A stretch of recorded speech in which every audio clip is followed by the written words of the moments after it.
Hello and welcome to EPG Pathshala. I'm Dr. Shrabani Basu, Assistant Professor of English in St. Francis College for Women in Hyderabad. The lesson that we would be looking at today focuses more on the African women writers and particularly looks at the works and the life of Buchi Emecheta, who is one of the prominent feminist writer of Africa. This lesson is a part of the paper African and Caribbean Writing in English. Now, when we look at the overview of African women writers, Africa as a geographic and cultural space is deeply steeped in oral traditions, and women have always been considered at the forefront of spreading knowledge and wisdom through oral traditions. So there is always almost a heritage of the wise women of Africa who pass on their wisdom, their knowledge orally from one generation to the other. This voice, however, goes unnoticed in the territory of literary traditions. One of the foremost women writers to be credited with the development of contemporary feminist literary tradition in Africa is, of course, Flora Nwapa. The exclusion of women from socio-economic and political fields is one of the themes of African women's writing. Their gradual condemnation to be ever present in the fringes with no role to play in the center. Women writers also critique their position as the perpetual other. Colonization, along with patriarchy, continues and still does to oppress women, and thus marginalization remains at the center of discussion in any of the work of African women writers. Women writers like Flora Nwapa, Ama Ata Aidu, Mariama Ba, Buchi Emecheta, Sisi Dangaremba, and Chimamanda Adichie focus on the brutalities faced by women and strive for liberation and freedom through their writings. They highlight the nuances of female experience by dismantling traditional structures and subversive practices.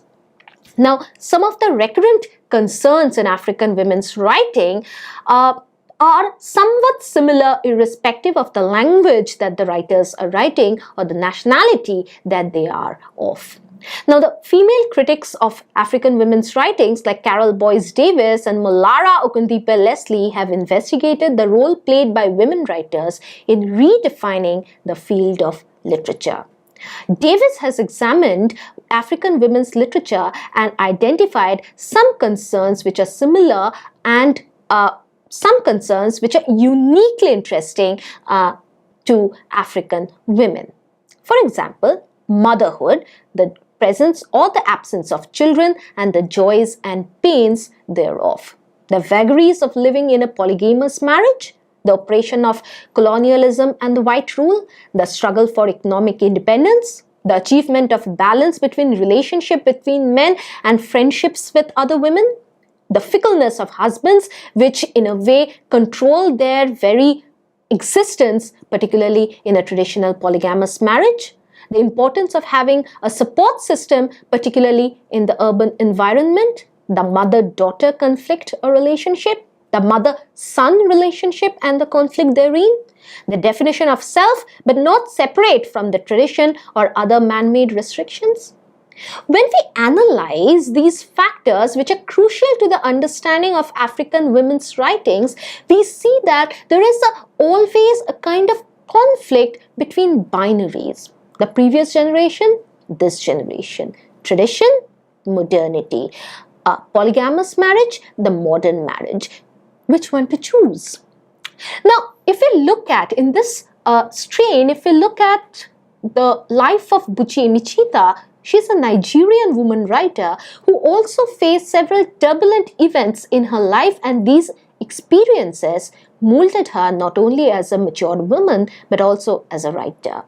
She grew up in a traditional environment experiencing gender discrimination which deeply affected her writing. Now, Buchi Emecheta as a writer started her writing career while single-handedly raising her 5 children in London and experiencing the hostility of a new culture. She never considered London to be her home. She never considered London to be a welcoming place to be. Her first novel, which unfortunately was burned by her husband but later was reclaimed and published as a third one, was The Bride Price. This hostility and oppression, domestically implied, is captured with a powerful act of storytelling. The brutalities and violence of a patriarchal culture lend a cathartic effect to her novels and also underscore her immense resilience. Her writings are often autobiographical in nature. One of her novels, In the Ditch and Second Class Citizen, it chronicles some of the events from her personal life. In the Ditch, the previous one, is about her experiences in the Black British life, whereas The Second Class Citizen focuses on the theme of gender discrimination and the denial of education to women. Now, these two books, which draw on her experiences, were eventually published in one volume called Ada's Story. She has captured the private and public unrest in the society and has grappled with the strains of a new culture.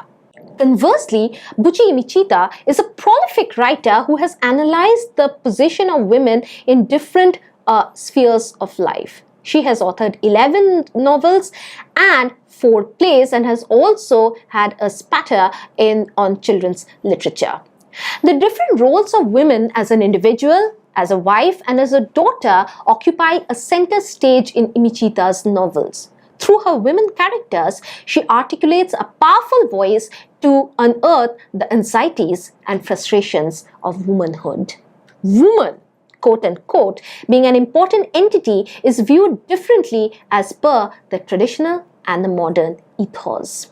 Some of her prominent novels are In the Ditch, which came out in 1972, Second Class Citizen, published in 1974, The Bride Price, which was, as we have already discussed, her first novel but was destroyed in the process of writing, was finally published in 1976.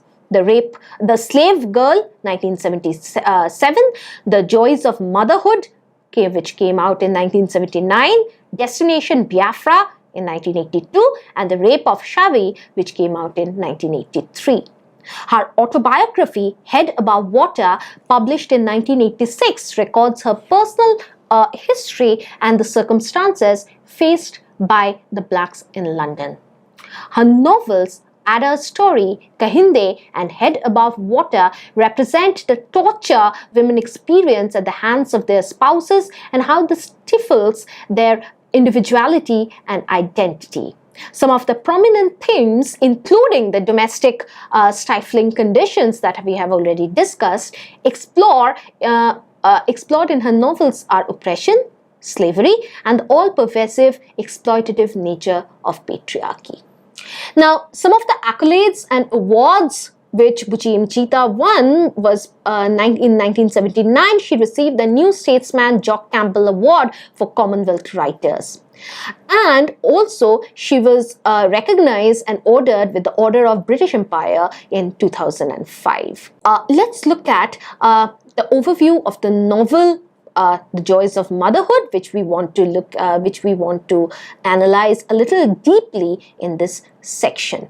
Now, The Joys of Motherhood was written in 1979 and is set in Ibiza and Lagos and depicts the tensions between traditional and modern beliefs. It also draws association between slavery and motherhood while exploring the dynamics of pre-colonial and colonial Nigeria. It is a powerful text which depicts the struggles of women in the pre-colonial and colonial Nigeria and the repercussions of cultural collisions as the protagonist's new ego moves from Ibiza to Lagos. According to Florence Stratton, The Joys of Motherhood has 2 major ideological functions: to valorize the emergence of a female literary tradition and also to refute the conventional images of women. Now, the plot construction is very structured. The chapters are ironically titled as The Mother, The Mother's Mother, The Canonized Mother, etc.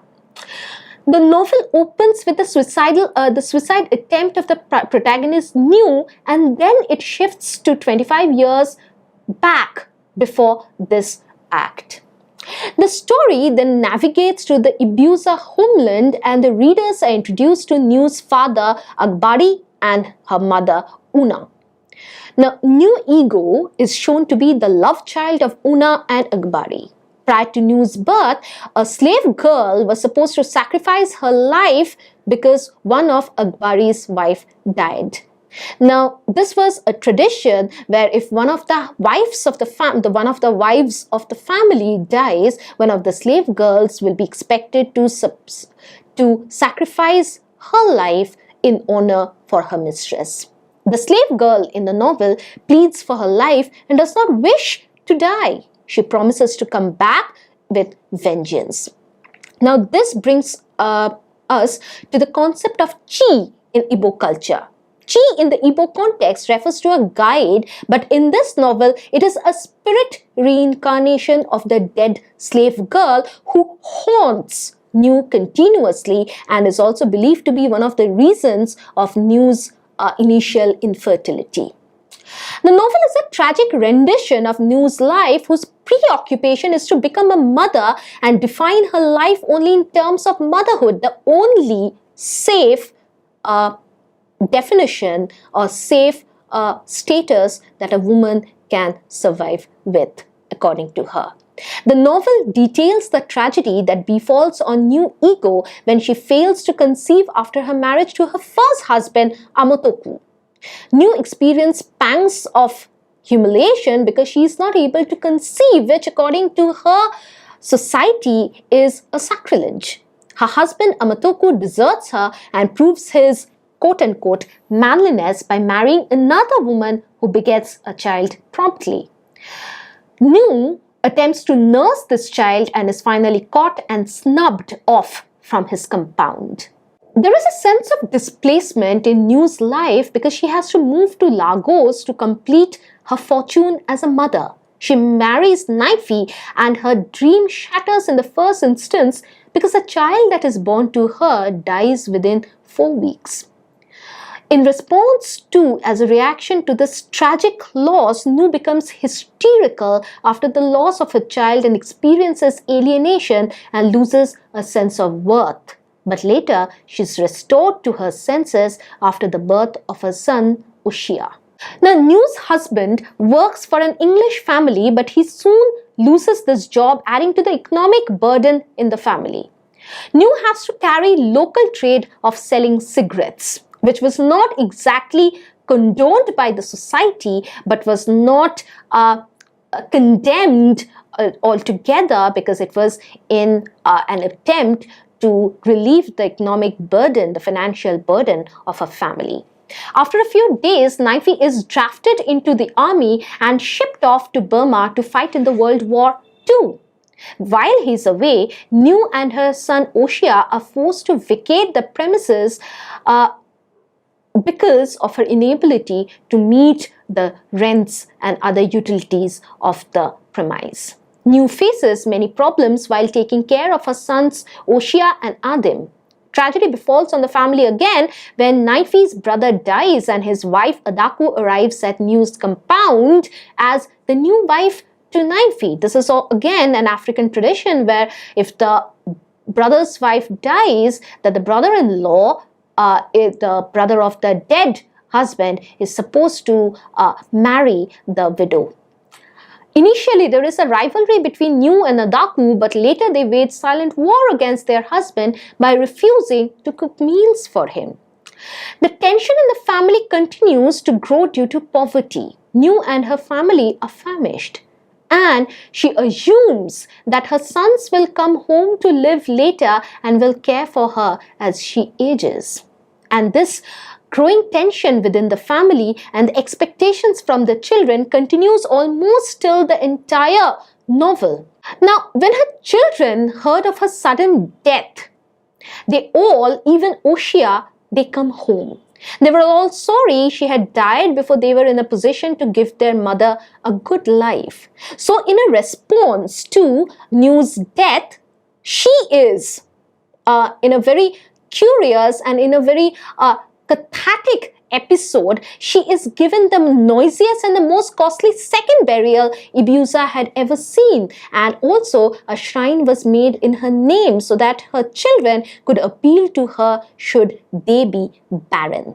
It is almost a sarcasm and irony which is made by Buchi Emecheta, because the woman who is denied of everything and whose principal difficulty in life was due to her motherhood or the lack of her conceiving, is now given the noisiest burial, the costliest burial, and his shrine is made for aspirant mothers.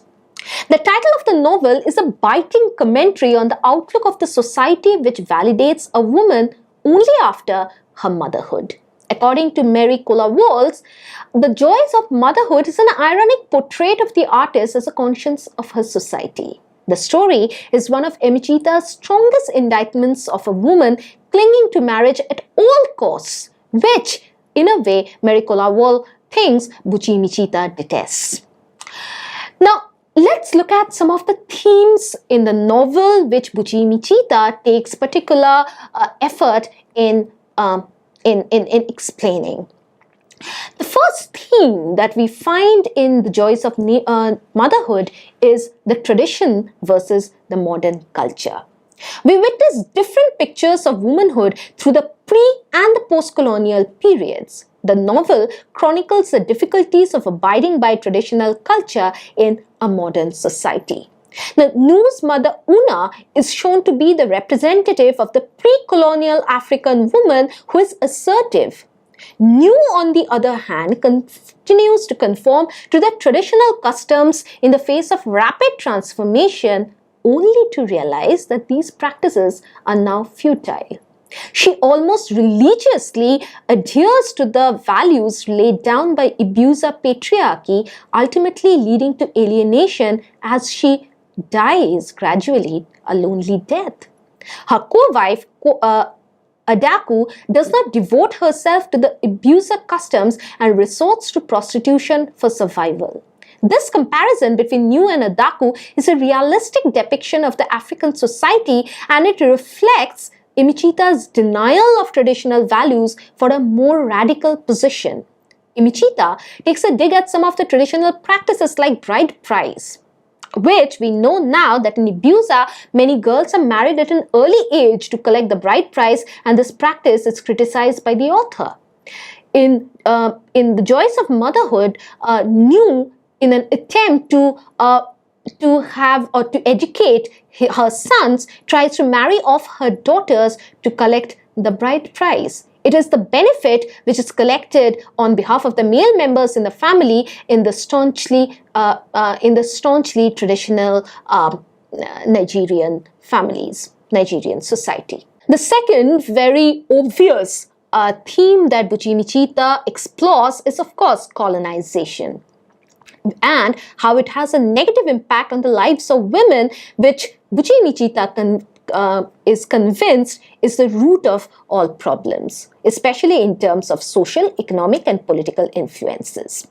The first impact which Buchi Emecheta looks at under colonization is the social impact, because she believes that the Victorian concept of womanhood, which sets a very adherent, a very critical definition of what is proper womanhood, that is piety, purity, submissiveness, and domesticity, and she considers to be these very definitive, very narrow understanding of womanhood, expectation of from a woman, which is the root of the social troubles proliferated in a woman's life under the colonial regime. In this novel, Nu ego is steeped in the domesticity, and therefore she feels incomplete without attaining the safe status of motherhood. The narrator of Joys of Motherhood states that to regard a woman who is quiet and timid as desirable was something that came after Akbadi's time with Christianity and other changes. Of course, these ideas are controversial. The economic and political impact which Buchi Emecheta explores in The Joys of Motherhood is is represented in the shift from an agrarian society to a more modern industrial society. The economic and political roles of the women enable them to voice their opinions and become self-sufficient in the agrarian society. With the intrusion of colonial policies, the pre-colonial African women lost their independence and economic freedom. On the other hand, men as well became pawns in the hands of white men. The next prominent theme which Buchi Emecheta explores in The Joys of Motherhood is the link between slavery and womanhood. In her eyes, slavery and womanhood are deeply connected because there is a stark similarity, because women do not ever get to have the right to assert their individuality. They are the perpetual voiceless, perpetual subservience. African women face oppression at different levels due to race, class, and gender. The first subcategory that she looks at in the novel under the slavery and the condition of woman is the imposition due to customs. In this novel, the slave woman is a literal and symbolic representation of oppression, and New Ego, for one, is said to suffer because of her chi is a slave woman. The characters say that the guiding angel is slave, and that's why she is unfortunate. And the slave woman was forcibly pushed into the coffin with Akbari's dead wife Agunwa, and according to some customs, this was the beginning of New Ego's misfortunes. The next point that she looks at is the enslavement as a woman. Now, the critics believe that New Ego is enslaved because of the very narrow and confined expectations of motherhood. This enslavement leads to identity crisis, and she experiences a sense of incompleteness while she remains childless. Marriage is a kind of enslavement for women in the African society, according to Buchi Emecheta, as she has to obey many oppressive standards set by the husband. As a married woman, motherhood is one factor which enables a woman to attain any semblance of status in the society. A barren woman's position is akin to a slave, as she experiences perpetual discrimination in her family and society. Now, New Ego is unfortunate because she ends up becoming a slave to these roles and does not experience the joys of motherhood in the truer sense of the term. She is forever steeped into misfortune because of her expectations which she has set for herself, and also the expectations which the society has set for her. Now, the effects of patriarchy refers to the rule of the father, as we all know, and new sufferings as a woman are augmented because she lives in a society where women is considered to prove her worth by adhering to the standards which are left for the men to decide on by giving birth to many children. Emecheta has experienced the subjugating effects of patriarchy, and she externalizes some of her ideas about patriarchy through her novels. Now, the point on gender roles in patriarchal society is very clear in Buchi Emecheta's work, because there is always a very explicitly discrimination made between the male characters and the female characters of the novel. The man, being in a superior position, has to hold an authoritative position in Buchi Emecheta's works, and all his decisions are expected to be acknowledged and considered. A woman is confined to the four walls of her house, and her interests only revolve around serving the man and his family members. Producing male children is the only thing which will bring reward to women. Women have no individuality here and the freedom to think for themselves. In this novel, Una is the only woman who defies many patriarchal norms, but there are also women like New Ego, the protagonist, who are confined to the decisions made by the male members of the family. The gender roles are also dismantled to a certain extent. This is reflected through the relationship between New and her husband, Naifi. Emecheta describes Naifi as one who is supposed to care for his family, but he keeps getting more wives and abandons his children to his wife Nuigo to care for.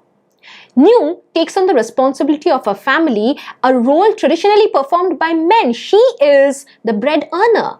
She earns money and takes care of her children. Her husband, on the other hand, has to serve the white men by performing tasks like generally accepted by women. There is a very tacit reversal of roles between Nuigo and Naifi here. Now, the gender discrimination which the novel elucidates is a deeply entrenched notions of gender roles in society. Gender discrimination takes place in both the private and the public sphere in Emecheta's work. Women are not considered worthy of being educated. There is inequality in terms of education given to girls than to the boys. Nu and her husband thinks about their son's education, and daughters are considered to be mere objects who will earn them bride prices to educate, which will be enough to educate their sons. Thus, the money that they get as bride prices is used for the son's education, and they strive to give the best education for their son Oshia. Their second son is also considered for this privilege, but the daughters are never considered for any privilege whatsoever other than their obvious commodification. Their marriage was also a means to receive good bride price used as the investment for the son, who obviously are supposed to take care of the parents. This is a result of a deep-rooted gender conditioning. The men and women hanker after producing male children in an African society, which reflects the deep-rooted effects of patriarchy, where a woman's voice and role in society is always limited.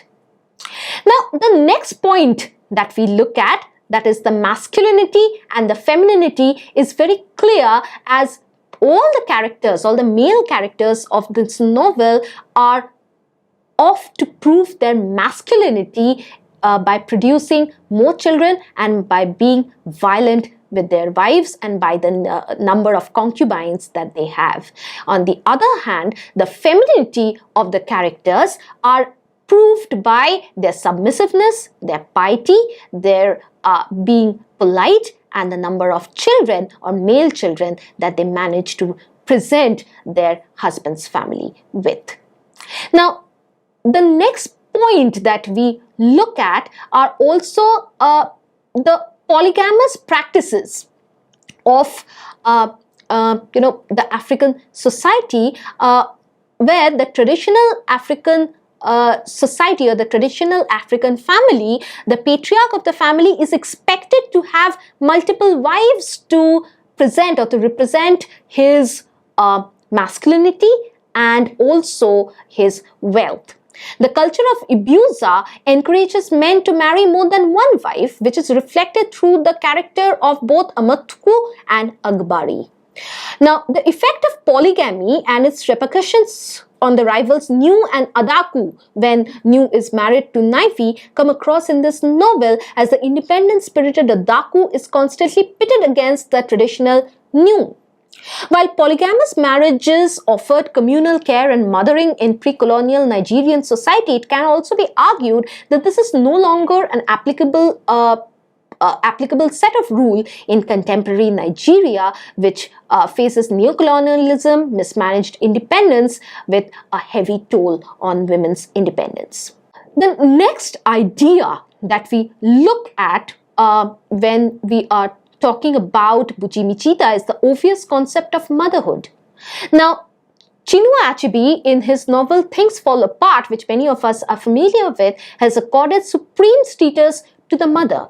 The mother is supreme, and it's an adage which is clearly elaborated in the text, and the significance of the mother in a person's life is expounded by depicting the way a child seeks refuge in his motherland during times of crisis.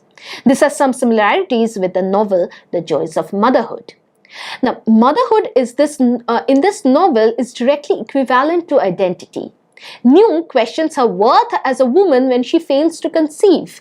Emecheta has critiqued the notion of motherhood by depicting the emotional trauma that Nu goes through to experience the joys of motherhood.